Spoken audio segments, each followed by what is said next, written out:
Hello students, welcome in शांति विद्या निकेतन। आज हम class 8 का साइंस का चैप्टर फर्स्ट पढ़ेंगे जिसका नाम है फसल उत्पादन एवं प्रबंधन। अब हम देखते हैं आगे। फसल क्या होती है? फसल एक ही प्रकार के पौधे एक स्थान पर बड़ी मात्रा में लगाए जाते हैं, उसे फसल कहते हैं। जैसा कि आपको चित्र में दिखाया गया है, यहाँ पर बहुत सारे धान के पौधे एक साथ लगाए गए हैं, इन्हें हम फसल कह सकते हैं, धान की फसल कह सकते हैं।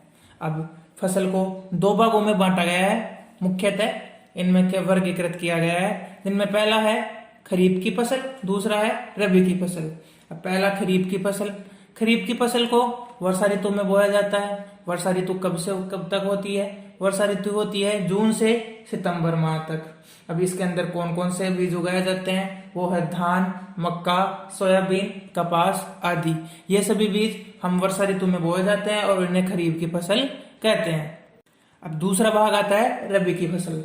रबी की फसल हमारे को कब से कब तक बोई जाती है? रबी की फसल को बोने का समय क्या क्या होता है, आओ देखते हैं। रबी फसल शीत ऋतु में उगाई जाती है, जो अक्टूबर से मार्च माह के मध्य उगाई जाती है। इसके उदाहरण हैं अपने पास गेहूं, चना, मटर, सरसों आदि। ये सभी रबी की फसल के उदाहरण कहलाते हैं। अब फसल तो हो गई, लेकिन फसल को उगाते कैसे हैं ये देखते हैं, आओ।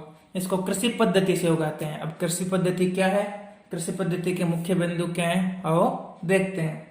अब है कृषि पद्धति। इसमें मुख्यतः 7 बिंदु होते हैं। पहला है मिट्टी तैयार करना, दूसरा है बुआई, तीसरा है खाद व उर्वरक देना, चौथा है सिंचाई, पांचवा है खरपतवार से सुरक्षा, छठा कटाई, सातवां व अंतिम है भंडारण। अब हम कृषि पद्धति का पहला बिंदु देखते हैं, मिट्टी तैयार करना। मिट्टी को उल्टा जाता है तैयार करने के लिए, इसे पोलाय बनाया जाता है, इसे हम जुताई कहते हैं। ये हम कल्टीवेटर, ट्रैक्टर की सहायता से, पारंपरिक तरीके से हल से और कुदाली से आदि से करते हैं। अब मिट्टी तैयार होने के बाद में हम उसमें करते हैं बुआई। बुआई के लिए भी वही 2 तरीके हैं, परंपरागत एवं आधुनिक।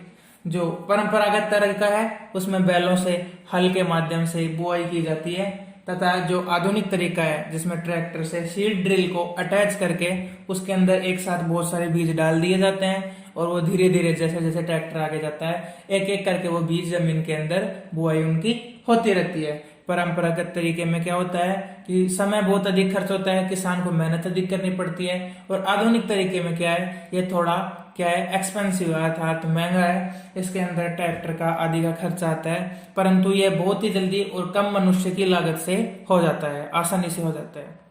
अब हम बुआई करने के बाद में क्या कहते हैं, खाद व उर्वरक देते हैं। खाद व उर्वरक क्या होते हैं? वे पदार्थ जिन्हें मिट्टी में पोषक स्तर बनाए रखने के लिए मिलाए जाते हैं, उन्हें क्या कहते हैं? खाद व उर्वरक कहा जाता है। अब खाद व उर्वरक में क्या अंतर है? खाद वे प्राकृतिक होते हैं, इनको खेतों में आसानी से बनाया जा सकता है। खाद मिट्टी को ह्यूमस व प्रचुर मात्रा में होती है। खाद डालने से मिट्टी में ह्यूमस की मात्रा बढ़ जाती है। खाद में पोषक तुलनात्मक रूप से कम होते हैं, अर्थात वैसे तो अधिक पाए जाते हैं लेकिन उर्वरक की तुलना में कम पाए जाते हैं। अब है उर्वरक। उर्वरक एक मानव निर्मित लवण है जो इसका उत्पादन फैक्ट्रियों में होता है। उर्वरक में मिट्टी को ह्यूमस प्राप्त बिल्कुल नहीं होती है, तथा इसमें पादप के पोषक जैसे कि नाइट्रोजन, पोटेशियम प्रचुरता से पाए जाते हैं, फास्फोरस आदि। खाद व उर्वरक देने के बाद में हमारे पास आता है सिंचाई। सिंचाई निश्चित अंतराल में पौधों को जल देना ही क्या कहलाता है? सिंचाई कहलाता है। सिंचाई को 2 भागों में बांटा गया है, परंपरागत और गैर परंपरागत या आधुनिक। अब परंपरागत के अंदर कौन कौन से आते हैं? मोट, चेन पंप, डेकली, रहेट आदि। इनमें क्या होता है, इनमें परंपरागत तरीके से समय की बहुत अधिक खर्च होता है, साथ में मेहनत भी बहुत अधिक लगती है, धीरे धीरे पानी पहुंचता है। इसमें क्या है, पर्याप्त रूप से पूरे खेतों में पानी भी नहीं पहुंच पाता है। और आधुनिक क्या है, जो जल को कम व्यर्थ करता है, जैसे है अपना छिड़काव तंत्र, ड्रिप तंत्र। इनमें छिड़काव तंत्र में फव्वारे लगा दिए जाते हैं जो कम पानी के अंदर अधिक दूरी के अंदर क्या करते हैं, सिंचाई करते हैं। ड्रिप तंत्र में सीधे बूंद बूंद करके पौधों की जड़ों के अंदर पानी पहुंचाया जाता है। अब जब हम सिंचाई करते हैं, बीज विकसित होते हैं, धीरे धीरे पौधे बनने लगते हैं, तो उनके साथ कुछ अनावश्यक पौधे भी उगाते हैं। अब उन अनावश्यक पौधों को हम कहते हैं खरपतवार। तो खेत में कई अन्य पौधे प्राकृतिक रूप से उगाते हैं, इन पौधों को खरपतवार कहते हैं। अब खरपतवार को हटाया जाना आवश्यक है, वरना वो फसल के लिए जो पोषक तत्व है उनका क्या करेगी, काम में ले लेगी उनको। तो खरपतवार को हटाने को हम कहते हैं निराई। क्या कहते हैं? निराई कहते हैं। यह कार्य खुरपी या खेत में ट्रैक्टर से हैरों की सहायता से किया जाता है तथा रसायनों के उपयोग से भी खरपतवार नियंत्रण किया जाता है। इन रसायनों को खरपतवार नाशी कहते हैं।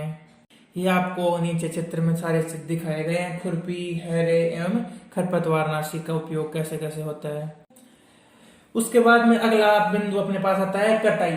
फसल पक जाने के बाद उसको काटने की प्रक्रिया को हम क्या कहते हैं? कटाई कहते हैं। कटाई के लिए जब कुछ ऊपर से या तो उखाड़ लिया जाता है या भू स्तर से कुछ ऊपर से उसको काट लिया जाता है। अब काटने के लिए दराती या फिर बहुत अधिक संख्या में हो तो हार्वेस्टर मशीन का उपयोग किया जाता है। हार्वेस्टर मशीन से कम समय के अंदर अधिक आरामदायक तरीके से और कटाई की जा सकती है, परंतु यह अधिक खर्चीला भी होता है। तथा थ्रेसिंग। अब देखो थ्रेसिंग क्या है? काटी गई फसल को भूसे से अलग करना ही थ्रेसिंग कहलाता है। अर्थात जो फसल काट ली जाती है उसको भूसे से अलग करके उसमें बीजों को अलग करने की प्रक्रिया को हम क्या कहते हैं? थ्रेसिंग कहते हैं। थ्रेसिंग हो जाने के बाद में बीज अलग हो गए, अब इनका भंडारण आवश्यक है, वरना ये खुले में पड़े पड़े क्या हो जाते हैं? खराब हो जाते हैं। तो भंडारण के लिए अनाज को एक जगह सुरक्षित रखा जाता है और इसी प्रक्रिया को भंडारण कहते हैं। इसके लिए सरकार ने बहुत बड़े बड़े क्या बनाए हुए हैं? वेयर हाउसेज यानी कि भंडार गृह बनाए हुए हैं। साथ में जो साइलो जिनको हम बोलते हैं, गेहूं भंडारण यंत्र आते हैं, उनको क्या कहते हैं? साइलो। उनमें गेहूं का या किसी भी और अन्य चीजों का भंडारण किया जाता है। तो यह अपना चैप्टर फर्स्ट कंप्लीट हो चुका है।